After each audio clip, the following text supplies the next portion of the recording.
Guys, अस्सलाम वालेकुम। कैसे हो आप सब लोग? उम्मीद करता हूँ सब खैरियत से होंगे। This is me Rahman Cheema. Welcome back to new video. So आज की इस वीडियो में हम डिस्कस करेंगे the cost of coming to Canada in 2023-2024। So अगर आप भी as an international student in Canada आना चाहते हो तो this video will going to be very helpful for you. So let's get started with this video. Final decision आ गया कि आपको अब बाहर ही जाना है पढ़ने के लिए, और कनाडा ही एक ऐसी जगह है जहाँ पर आना चाहते हो, क्योंकि बहुत सारे स्टूडेंट का एक ड्रीम होता है। मेरा भी था कि कनाडा जाऊँ, उधर जा स्टडी करूँ, और आई हैव अचीव्ड दैट अल्हम्दुलिल्लाह। तो आपने फाइनल डिसीजन ले लिया कि आप कनाडा जा रहे हो, तो सबसे पहले जो आता है आपका वो आता है कि आपको आइट्स करना रहता है। सो आइट्स करने के लिए आपको प्रेपरेशन करनी पड़ती है। अगर आप खुद कर लेते हो तो वेल एंड गुड, आपका खर्चा बच जाता है। तो अगर आप कहीं से कोचिंग लेते हो तो यू हैव टू पे 20 to 30,000 रुपीज़ PKR।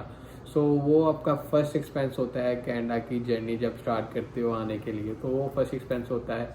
तो उसके बाद अगर आपने कोचिंग कर ली, कई बच्चे तो एक महीने मंथ में कर लेते हैं। मैंने खुद एक मंथ में की थी उसकी प्रेपरेशन, और उसके बाद मैंने टेस्ट दे दिया था।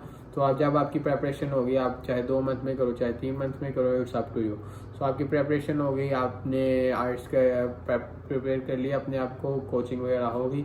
सो उसके बाद आपको आर्ट्स की जो ब्रिटिश काउंसिल की फ़ी है वो देनी पड़ती है, which is I think so जब मैंने दी थी लास्ट ईयर वो थी 45,000। अब मुझे लग रहा है कि वो 50 to 60,000 के दरमियान PKR हो गई होगी ऑलमोस्ट, क्योंकि डॉलर की काफ़ी फ्लक्चुएशंस आई हैं, काफ़ी डॉलर ऊपर नीचे गया है। सो ऊपर ही गया है, नीचे तो गया नहीं।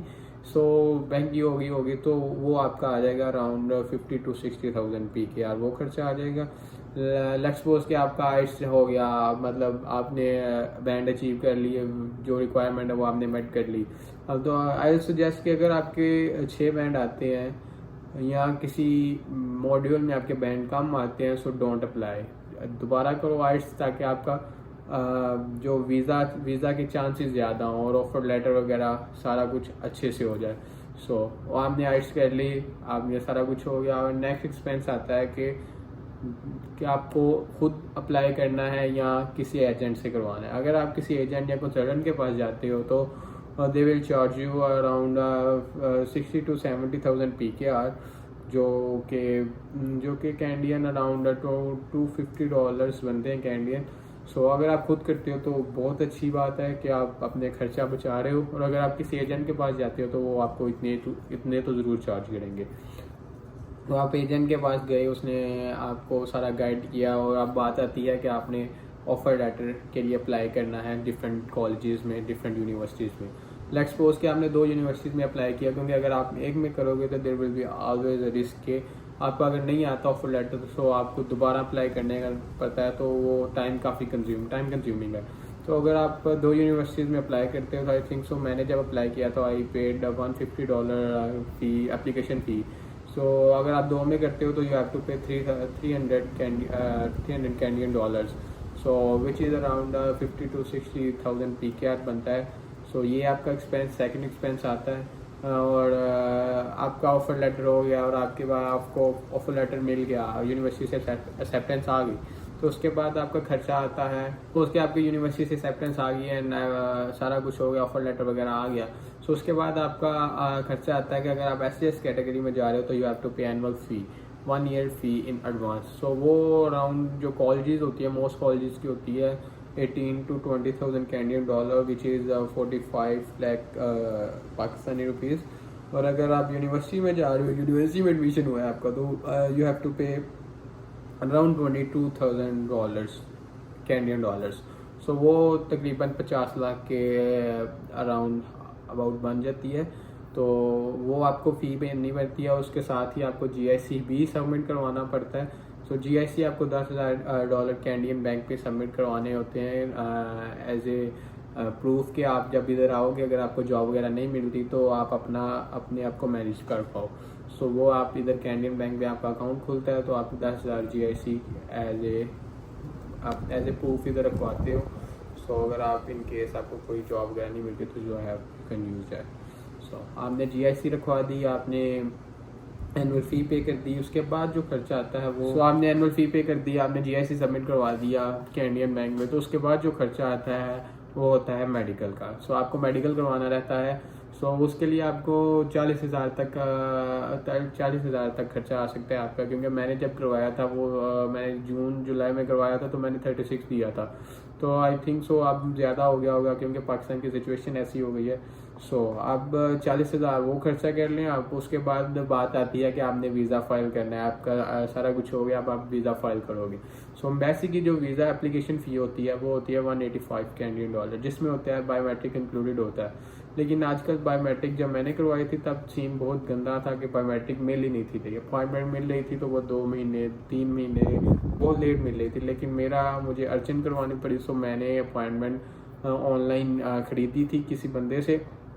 तो आई सजेस्ट कि अगर आप अप्लाई कर रहे हो वीज़ा तो आप अपने जो इनटेक है उससे काफ़ी पहले करो, ताकि आपको बायोमेट्रिक का अगर इशू आ भी रहा है तो वो आपका सॉल्व हो जाए।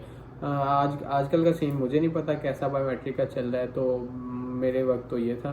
तो बायोमेट्रिक आपने करवा ली, वो सारा कुछ उस 185 कैनेडियन डॉलर में इंक्लूडेड होता है एम्बेसी की फ़ी जो होती है।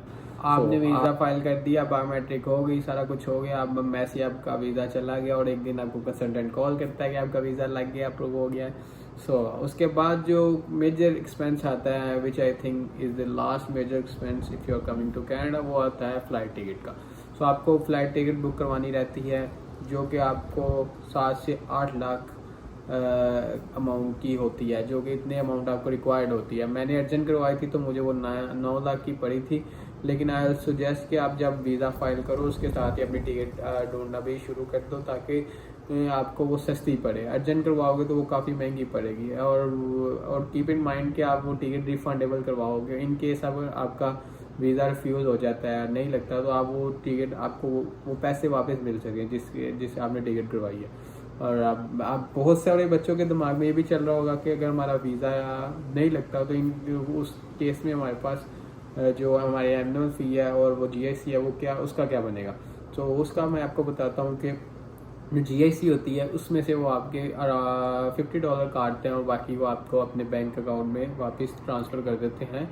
और जो एनुअल फ़ी होती है उसका भी सेम हिसाब है, वो भी यूनिवर्सिटी का आप रिफ़ंड फॉर्म भेजते हो फिल करके, और उसके बाद यूनिवर्सिटी भी आपको वो वापस भेज देती है आफ्टर कटिंग $500।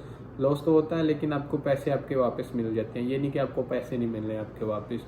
और आप अपने फ़्लाइट टिकट भी करवा ली और आपकी फ़्लाइट टिकट बुक होगी, और उसके बाद आपका जो एक्सपेंस आता है वो आता है शॉपिंग और लैपटॉप और मोबाइल बाय करने वगैरह का सारा कुछ। आई सजेस्ट कि अगर आपके पास लैपटॉप है तो वो ले आओ, क्योंकि यहाँ जो लैपटॉप यूनिवर्सिटीज़ या कॉलेज में इसका यूज़ है वो बस प्रेजेंटेशन क्विज़ेज़ और छोटे कामों में यूज़ है। ये नहीं कि आपको बहुत अच्छा लैपटॉप चाहिए इधर कनाडा में स्टडी करने के लिए। आपके पास जैसा भी है आप ले आओ, अगर नहीं है तो आई सजेस्ट कि आप इधर से आके बाय करो, क्योंकि इधर लैपटॉप अच्छे हैं और सस्ते भी हैं।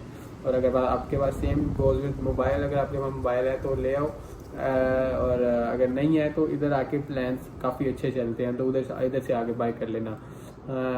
इन माय केस मैंने शॉपिंग भी की थी, लैपटॉप मेरे पास था और उसके बाद मोबाइल मैंने लिया था, क्योंकि मेरा जो पुराना मोबाइल था बहुत ही थकर था वो, तो मैंने मोबाइल लिया था। तो आई सजेस्ट कि आप अगर आप शॉपिंग करना चाह रहे हो तो शॉपिंग कर लो, शॉपिंग नो इशू। और shopping I think so 4,000 shopping पे खर्चा आ जाएगा आपका, मेरा जो आया था मैं वो बता रहा हूँ। शॉपिंग पे खर्चा आ गया और ये सारा कुछ हो गया, शॉपिंग वगैरह हो गई, आपकी मोबाइल वगैरह लैपटॉप वगैरह सारा कुछ हो गया, और इसका सब मिला के खर्चा आई थिंक तो आपका 1 लाख तक आ जाएगा अगर आप लैपटॉप नहीं लेते। अगर आप लैपटॉप लेते हो तो वो आप पे इट डिपेंड्स कि आपका लैपटॉप लेते हो तो आपका खर्चा और ज़्यादा हो जाएगा। मैं इधर आपको 1 लाख तक आ जाएगा आपका खर्चा।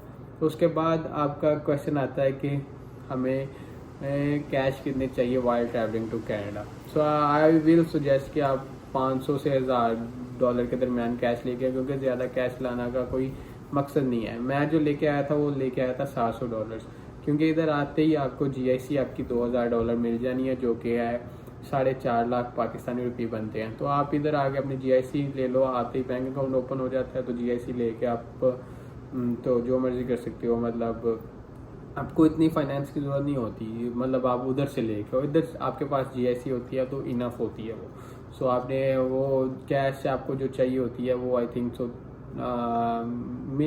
मैक्सिमम आपको ना $500 से $700 लेनी चाहिए अकॉर्डिंग टू मी।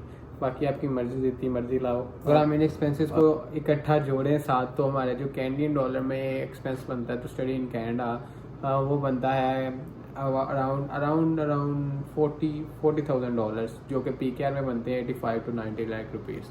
ये थे हमारे फर्स्ट ईयर के एक्सपेंसेस। सेकंड ईयर के एक्सपेंसेस आपको खुद निकालने होते हैं, और अगर आपकी पीछे से फैमिली इतनी स्टेबल है कि वो आपको भेज सकती है तो आपके लिए कोई प्रॉब्लम नहीं होगी इधर आगे।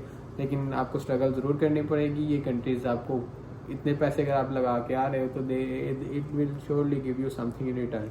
समथिंग नहीं, काफ़ी कुछ आपको ये कंट्रीज़ देंगी। मेरा भी अभी स्टार्ट है, मैंने भी अभी यूट्यूब स्टार्ट किया है, और बहुत से मैं एक्टिविटीज़ कर रहा हूँ और मैं आपको बताता रहूँगा साथ साथ। And keep supporting. और मुझे आई होप कि आपको ये वीडियो पसंद आई होगी। तो ये आज की वीडियो में मेरा यही मोटिव था कि मैं आपको कॉस्ट बताऊँ कितनी हो सकती है कनाडा की, क्योंकि मैंने ये सारी कॉस्ट लगाई हुई है। So make sure you like and subscribe this channel, और please like this video as well. So मिलते हैं आपको नेक्स्ट वीडियो में, तब तक के लिए अल्लाह हाफिज़, स्टे ट्यून्ड।